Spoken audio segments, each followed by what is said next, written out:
क्या एमपी कांग्रेस में राहुल गांधी को मिल गए हैं रेस के घोड़े?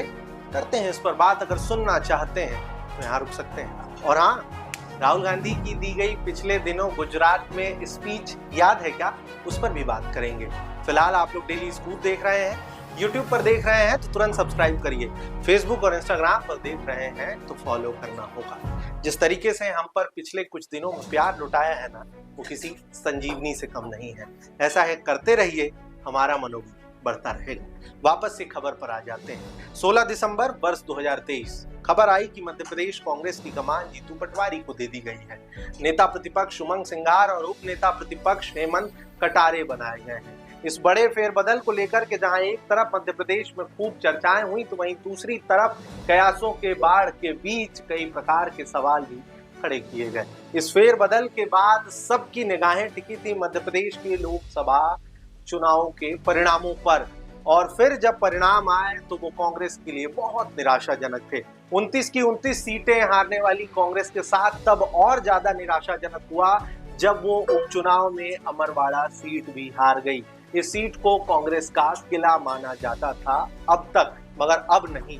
और उसके बाद फिर इन सब के साथ में अब जो हो रहा है, इसको लेकर के खूब चर्चाएं हैं। क्या हो रहा है, इस पर बात कर लेते हैं। प्रदेश में जिस तरीके से चुनावी परिणामों ने कांग्रेस को परेशान किया, तो वहीं दूसरी तरफ बीते कुछ दिनों से, महीनों से कह लीजिए, अलग अलग मुद्दों को लेकर के नेता प्रतिपक्ष उमंग सिंघार जहां एक तरफ सदन में मौजूदा मध्य प्रदेश की मोहन सरकार पर हमलावर है, तो वहीं दूसरी तरफ सड़क पर यही उमंग सिंघार, प्रदेश अध्यक्ष जीतू पटवारी, उप नेता प्रतिपक्ष हेमंत कटारे और कांग्रेस के कई दिग्गज एक साथ हमलावर होते दिखाई पड़ रहे हैं। सिर्फ इतना ही नहीं, मध्य प्रदेश की मौजूदा सरकार, मोहन सरकार में कैबिनेट मंत्री विश्वास सारंग के खिलाफ एफआईआर दर्ज कराने के लिए नरसिंह महाघोटाले को लेकर के ये तीनों नेता, और सिर्फ इतना ही नहीं, इनके साथ कई दिग्गज थाने पहुंच गए। कांग्रेसियों का ये हल्ला बोल तब और ज्यादा चर्चाओं में आया, और ये एकजुटता पर भी लोगों की सबसे ज्यादा नजर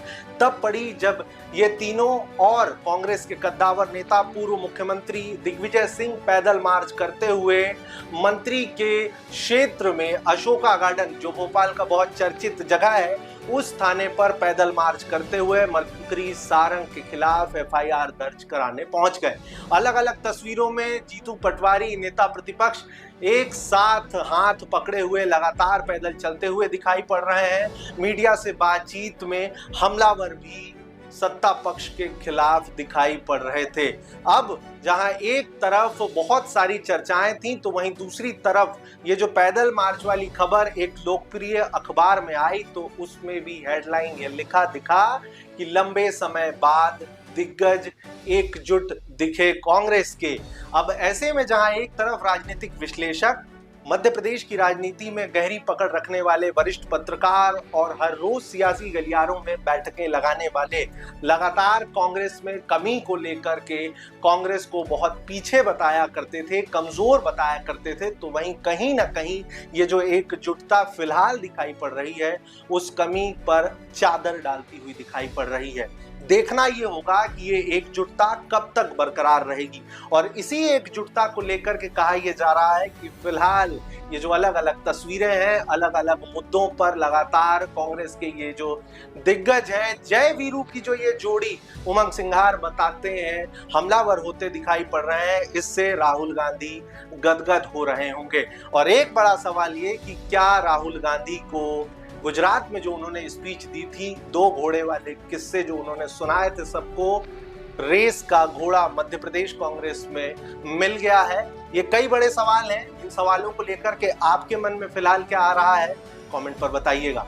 फिलहाल भोपाल से आप सबका विमान, और कैमरे के उस पार हमेशा की तरह जो भारी भरकम कैमरा लिए इधर उधर दौड़ते भागते आप लोगों तक बिल्कुल अलग अलग खबरें, ग्राउंड रिपोर्ट्स की बिल्कुल अलग सिनेमैटिक तस्वीरें पहुंचा रहे हैं, ऐसे मेरे सहयोगी अंकित के साथ।